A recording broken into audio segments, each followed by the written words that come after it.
Supreme കോടതിയുടെ മറ്റൊരു പ്രധാനപ്പെട്ട വിധി bank of India versus TS കേലവാല എന്നുള്ള ഒരു കേസിലാണ് ഈ സുപ്രീം കോടതിയുടെ നിർണായകമായ ഈ വിധി ഉണ്ടായത്. അതായത് എല്ലാ ലീഗൽ ഫോർമാലിറ്റിയും പാലിച്ചുകൊണ്ടുള്ള ഒരു സ്ട്രൈക്ക് ഒന്ന്.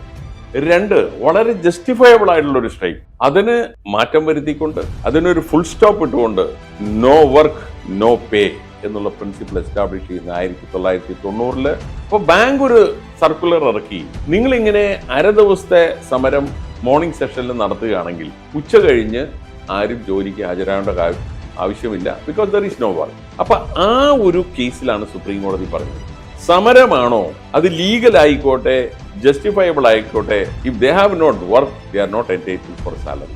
നോ വർക്ക് നോ പേ എന്നുള്ള പ്രിൻസിപ്പിൾ എസ്റ്റാബ്ലിഷ് ചെയ്യുന്ന അന്നാണ്. അല്ലാതെ ജോലി സ്ഥലത്ത് വന്നിരുന്നാൽ ശമ്പളം ഡ്യൂ ആവും. 1990 ഉണ്ടായ ഡിസിഷൻ ഇന്നുവരെ ചലഞ്ച് ചെയ്യപ്പെട്ടിട്ടില്ല.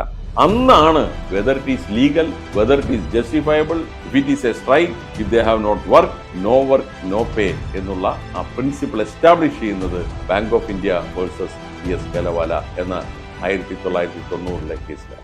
Great Leap, encouraging employment values.